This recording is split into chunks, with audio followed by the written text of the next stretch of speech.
Hello students, today we are going to discuss last topic of Indian economy. और ये जो topic है आपकी 2 सीटिंग में कंप्लीट हो जाएगा और इसके बाद आपकी इंडियन इकॉनमी कंप्लीट।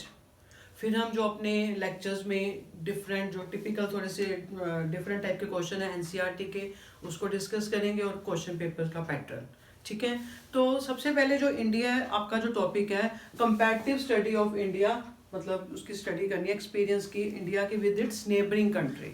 ठीक है, इंडिया की जो नेबरिंग कंट्री 9 है, अफगानिस्तान, श्रीलंका, भूटान, चाइना, पाकिस्तान, अफगानिस्तान। पर जो आपके सिलेबस में है वो सिर्फ हमने चाइना और पाकिस्तान के साथ इसके क्या रिलेशन है, जो मतलब कैसा मतलब ग्रोथ रेट है, कंपैरेटिव स्टडी इसकी करनी है हमने। ठीक है, वो यानी कि क्यों करनी है इसकी स्टडी हमने, क्योंकि जो चाइना, पाकिस्तान और इंडिया है, इन्होंने जो डेवलपमेंट का पाथ था इकट्ठे स्टार्ट किया था। ठीक है, और फिर क्या कारण थे कि चाइना इतनी आगे निकल गया और पाकिस्तान बहुत पीछे है, इंडिया हमारा मतलब बीच में है तीनों में अगर कंपैरिजन किया जाए। ठीक है, तो पहले थोड़ी सी डिफरेंट सिंपल क्वेश्चन आएंगे आपको कि जो इंडिया पहले इंडिपेंडेंस, इंडिया ने कब इंडिपेंडेंस ली, आपको पता है 15 अगस्त 1947। ठीक है, और पाकिस्तान ने जो इंडिपेंडेंस हुई थी पाकिस्तान की, वो एक दिन पहले हुई थी 14 अगस्त 1947। क्लियर। और जो अपनी चाइना है, चाइना जिसको आप the people Republic of China, PRC भी कहते हैं, PRC people Republic of China, इसकी जो एस्टेब्लिशमेंट हुई थी ये 1949। ठीक है, 1949 में इसकी एस्टेब्लिशमेंट हुई थी। क्लियर।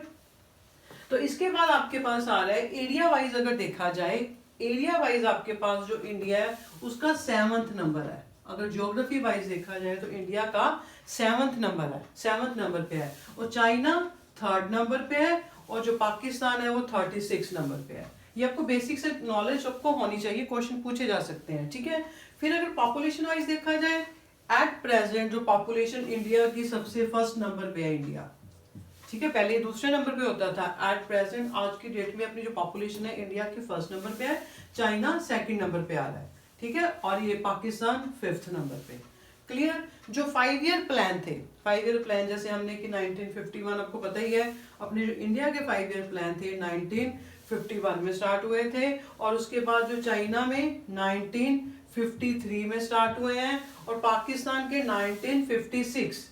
यानी कि तीनों ने जो अपना डेवलपमेंट पाथ है वो इकट्ठे स्टार्ट किया था, पर चाइना काफी आगे चला गया और पाकिस्तान काफी पीछे हो गया। ठीक है, फिर आपके पास आ रही है जो regional, global and economic grouping. इन्होंने अपने रिलेशंस यानी कि दूसरी कंट्रीज के साथ अपने जो रिलेशन है उसको पीसफुल, मतलब अपनी जो पावर है उसको स्ट्रेंथ देने के लिए अपने एक regional, global and economic grouping की थी। ठीक है, जिसका मोटिव वही अपनी स्ट्रेंथ को इम्प्रूव करना था, एक जो पीसफुल एनवायरनमेंट क्रिएट करना था, तीसरा इंटरनेशनल ट्रेड वगैरह को करना था। ठीक है, इसका जो रीजनल ग्लोबल इकोनॉमिक ग्रुपिंग थे, जैसे कि आप कह सकते हो G20, सार्क, ब्रिक्स, ये सारे ऐसे नाम हैं। G20 का अगर देखा जाए तो इंडिया उसका पार्टिसिपेंट है, इंडिया उसका मेंबर है, चाइना भी उसका मेंबर है G20 का। ठीक है, फिर एक आता है SAARC, SAARC South Asian Association of Regional Corporation, full form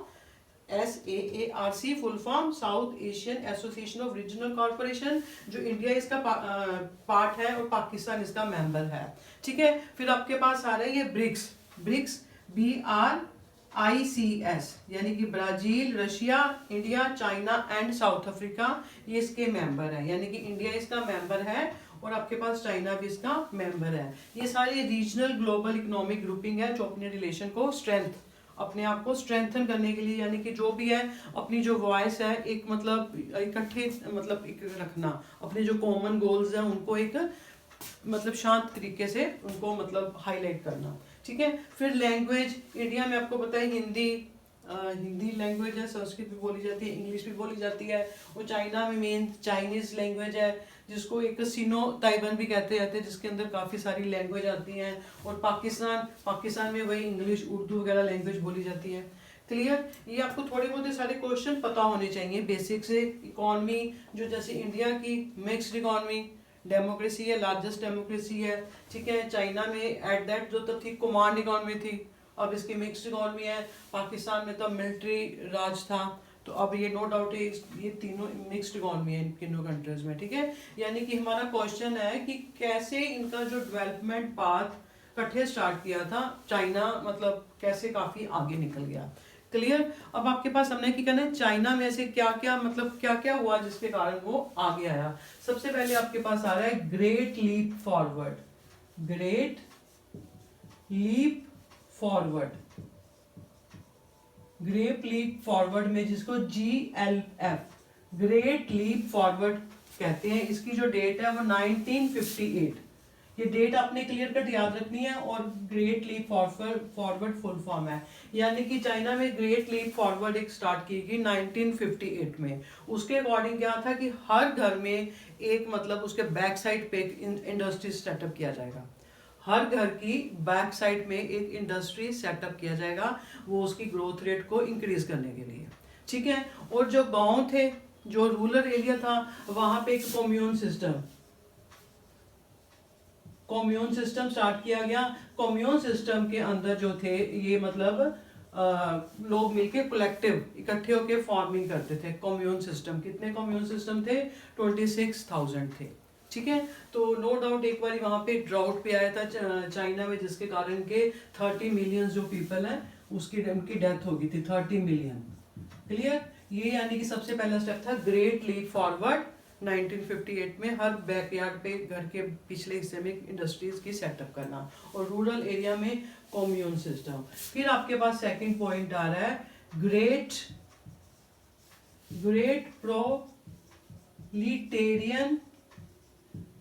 प्रोलिटेरियन cultural revolution. यहाँ पे इसके अकॉर्डिंग क्या किया गया था, ये जो इसका टाइम पीरियड था ये था 1966 से 1976, ये इसका टाइम पीरियड था। यानी कि इसमें क्या था कि यहाँ के मतलब लोग बच्चों को बाहर कंट्री साइड यानी कि दूसरे गांव में पढ़ने के लिए भेजा जाता था कि वहां से वो नॉलेज एक्वायर करे जाके, ठीक है।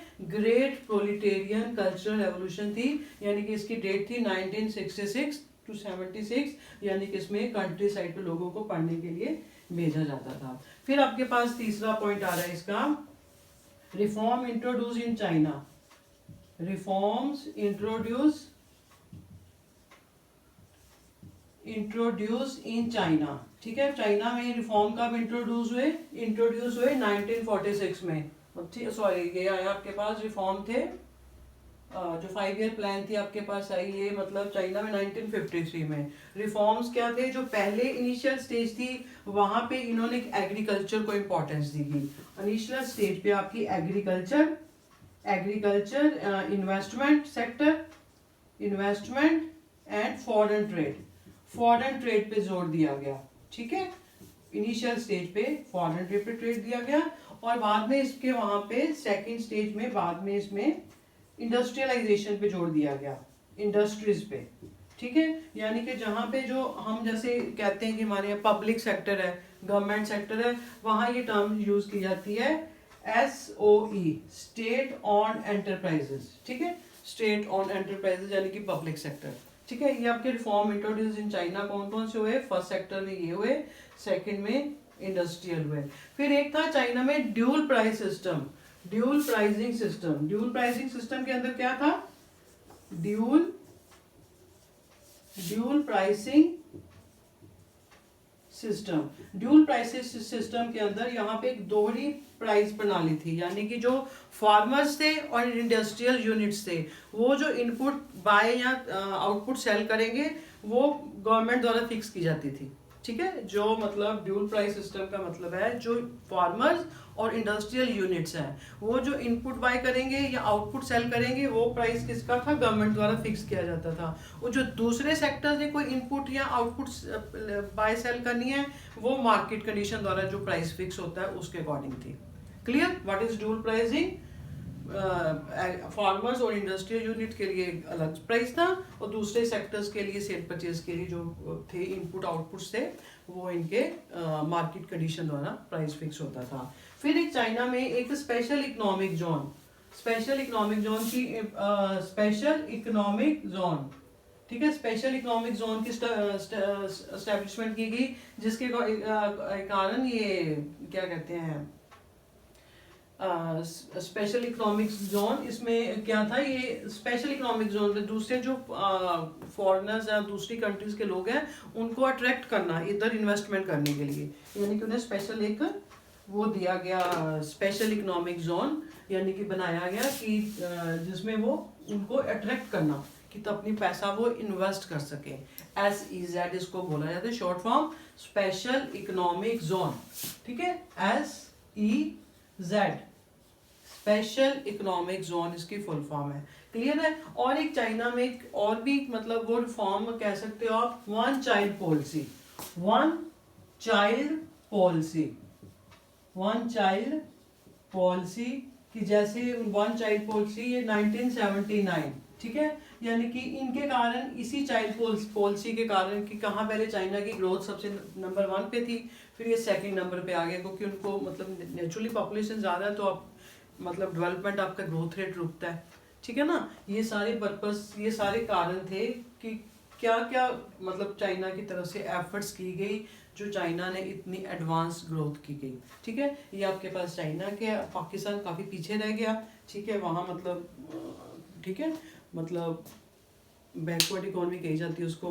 तो अपने नेक्स्ट लेक्चर में इसमें डेमोग्राफिक प्रोफाइल सारा करके इस टॉपिक को हम ख़त्म कर देंगे।